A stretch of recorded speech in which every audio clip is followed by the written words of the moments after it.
Hello! This will be an early devlog for the turn-based tactics game I've been working on. It's early enough in development that I haven't decided on a name yet, but today I'll be going over some of the mechanics I've developed and the rationale behind my design decisions. To begin, the tactics game that I've been developing takes place in a medieval fantasy setting and has your units moving about and fighting on a square grid. Movement is allowed in cardinal directions only: up, down, left, and right. Units typically cannot move through spaces occupied by other units, regardless of whether those spaces are occupied by allies or enemies. The reason that I've chosen a square grid is because it limits how many opponents can potentially engage a unit in melee down to a maximum of 4. I find that this produces greater tactical depth. For example, if you move a unit adjacent to an ally like this, so they're standing shoulder to shoulder with each other, it means there's one less open space next to both of them for an enemy to attack them on. Seemingly small decisions can produce concrete tactical advantages. One of the core mechanics that makes my tactics game stand out is the zone of control rules, or ZOC for short. All melee units have a ZOC, meaning warriors and rogues. When a unit is moving, their movement immediately ends upon entering an enemy unit ZOC. For example, a rogue can usually move up to 5 squares, but their movement ends immediately upon entering this enemy warrior's ZOC. They can still reach destinations further away by walking around the enemy's ZOC, but they are unable to move directly through it. If a unit begins their turn within an enemy unit ZOC, a lockdown effect is applied, reducing their movement range to 2 squares.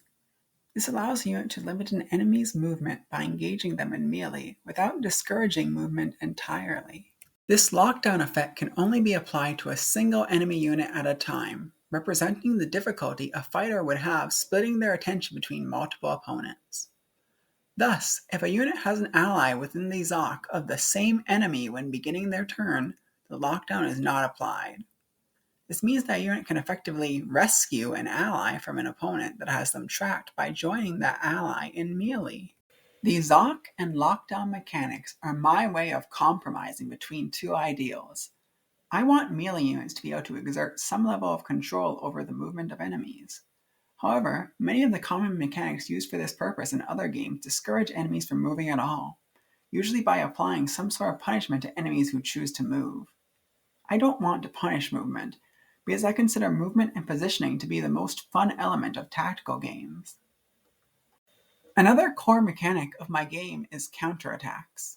When any melee unit receives an attack from another melee unit, they are immediately allowed to respond with an attack of their own outside of their own turn.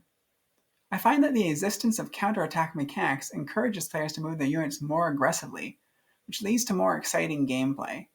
Without them, it's always better to wait for enemy units to enter your range rather than being the first one to approach them, because doing so will allow your opponent the first attack. Among the 4 classes in my game, the first is the warrior. Warriors have the strongest combat ability of any class, but are limited by only having an attack range of 1 and a movement range of 4. Because this limits their ability to easily choose their targets of attack, their main purpose is to protect the more fragile classes. The second class is the rogue. Though weaker in direct combat compared to warriors, they deal increased damage when attacking archers or healers. They receive the most frequent turns out of any class and have a movement range of 5. Additionally, they are the only class that can move through squares occupied by allied units. Rogues can reposition when attacking via the use of 2 special commands: Rush and Drag. Rush allows the rogue to move through their target's space during their attack and end their turn on the opposite side. Drag allows the rogue to step back and pull their target into the space they were previously occupying. The third class is the archer.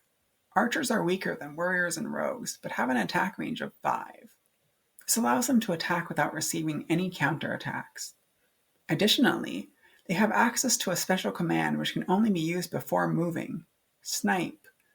Snipe allows an archer to attack at a range of 9, in exchange for sacrificing their movement for the turn. The fourth class is the healer. Healers are unable to fight on their own, and thus require warriors to protect them.